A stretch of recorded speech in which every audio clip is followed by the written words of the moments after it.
Hey, thanks for joining me for the first episode of my vlog series, Kelowna People and Places. This is Crystal Ratzlaff, and I'm a realtor at Coldwell Banker Horizon Realty. Today, I have some information on the Upper Mission neighborhood and also have a great interview with Maria Correia and Peter Morgan. Stay tuned till the end for Crystal's favorite places. So about Maria and Peter.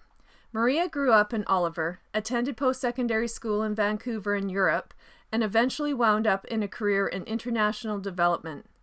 Peter grew up in Toronto, attended graduate school at the University of Toronto and Harvard, where he focused on development issues. For the past 22 years, they have lived in Washington, D.C., where Maria was a manager with the World Bank and Peter was a consultant. Between the two of them, they have lived in 7 different countries and traveled to 109 countries. Last summer, they moved to Kelowna, and honestly, they could have chosen to live anywhere in the world, but they chose Kelowna. They were drawn here by family, but there's so much more to their story. In talking about where we wanted to retire, where we wanted to spend the next stage of our life, we settled on, first of all, Canada and then British Columbia, and we thought about 3 places, Vancouver, Victoria, and Kelowna. And thinking through all the different advantages and disadvantages of living in the different parts of British Columbia, and we settled on Kelowna. You know, we've lived in many parts of the world, but I think as we got older and we contemplated retirement, we wanted to come home to Canada. We are loyal and proud Canadians, and we think a lot of the country. The other is that, you know, we wouldn't want to portray our search for Kelowna as a kind of rational, kind of really calculated, systematic search. Part of it was that, but part of it was kind of intuition. Part of it was the family connection. We now sit here and realize where we've ended up. We're delighted with it. We should also say that we are an unusual family. We have an 8-year-old daughter. And a large part of that analysis and discussion and finally the decision of Kelowna was also taking into account her needs and the kind of place that we wanted her to grow up. The challenge of combining a retirement and an 8-year-old, it's easier to do that combination in Kelowna. There are the kind of cities arising now, and I think around the world and in North America, where the generation that's retiring doesn't want a traditional retirement. It's their next stage of life. They want an active retirement. They want to do some of the things they never had the time to do when they were working. And so they want to live in a place which has interesting stuff and interesting people. They're not looking for a sort of retirement community so much. But they are looking for a little less stress and a little more convenience and accessibility. And those cities, I think, that can do both of those things, that can provide a lot of interesting activities, but can do it in a really convenient, accessible way, I think people are going to find them very attractive. And certainly Kelowna has really exceeded our expectations on both counts. It's got much more stuff than we had imagined, whether or not it's the opera company or the ballet company or the fabulous Asian market, let alone the wineries. Compared to, say, Washington, so much more convenient and accessible. You can do a lot more things in a day here, and at the end of the day you feel still quite relaxed. I think that's really an attractive thing for many people in contemplating a place to live. You can get close to the best of both worlds in a single place.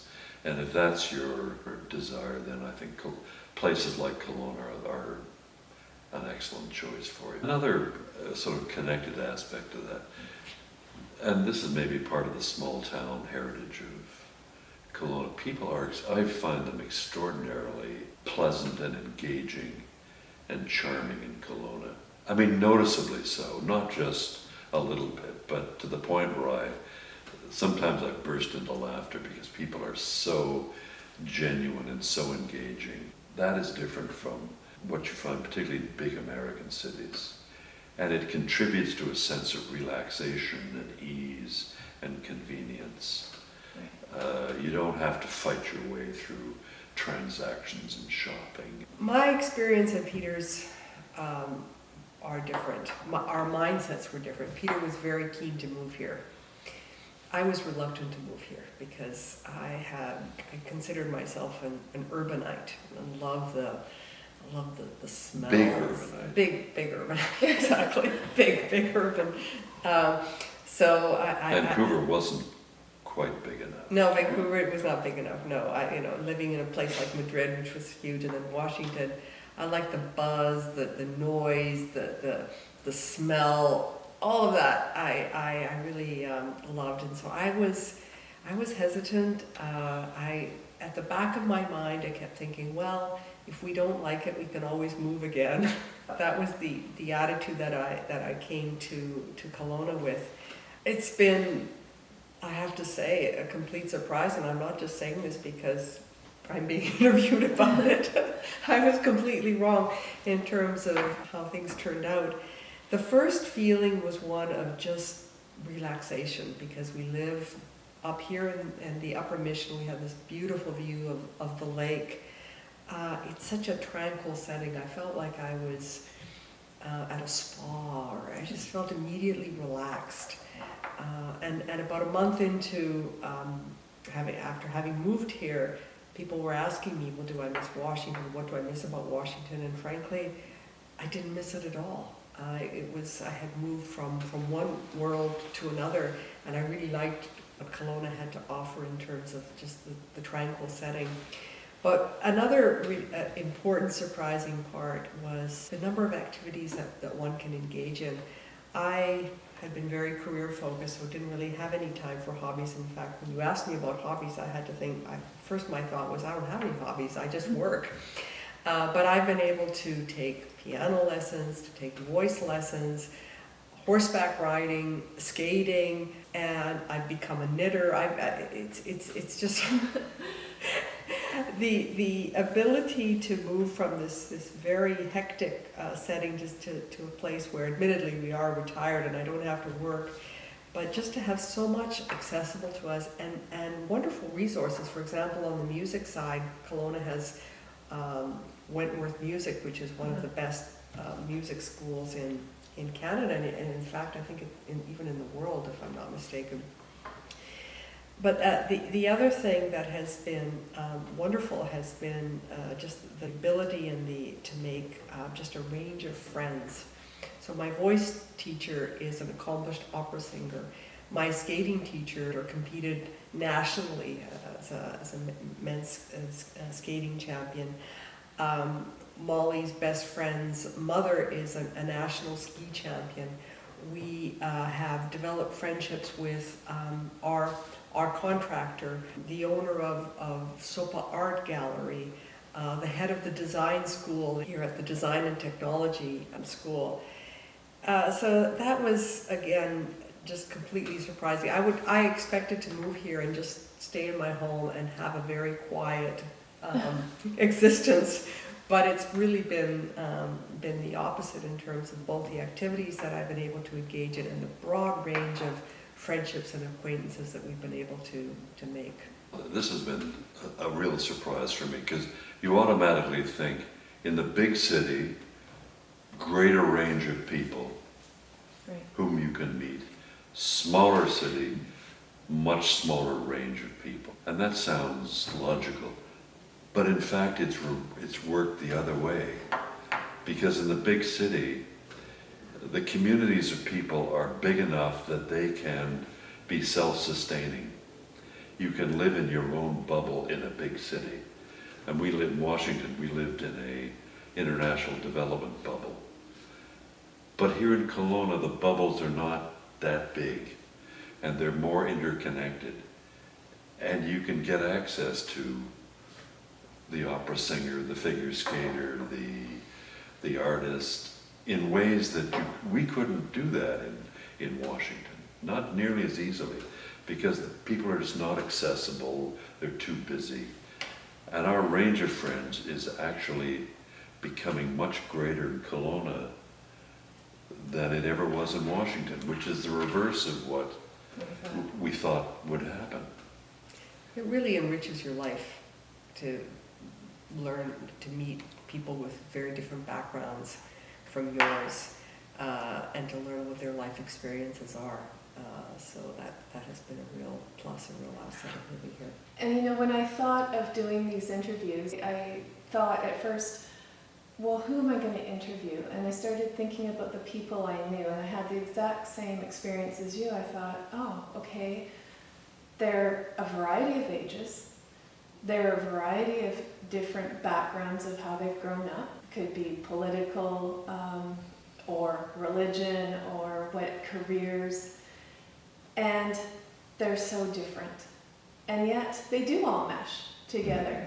And maybe it's the Canadian way, I don't know. I think that we enjoy learning from others, that we enjoy the differences rather than combating the differences. And I think the size of Kelowna really lends itself to that. I think that even when I lived in Vancouver, just the bigger city, you have less time, and you tend to you're attracted to people who are more like you.